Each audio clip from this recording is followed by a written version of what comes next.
শরীফার গল্পের কারণে সমাজ ও পরিবারে অস্থিতিশীলতা তৈরি হতে পারে। আমাদের সন্তানদের এ থেকে কিভাবে রক্ষা করব, বাঁচাবো? আপনারা জানেন, ষষ্ঠ এবং সপ্তম শ্রেণীর বইয়ে এই পরিমাণ ইসলামী বিদ্বেষের চাষ করা হয়েছে।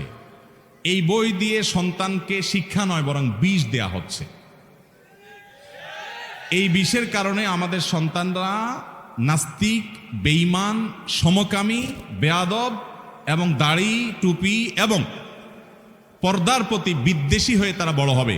এটা এই দেশের কোনো মুসলমান, এমনকি কোনো হিন্দুও এটা আশা করেন না।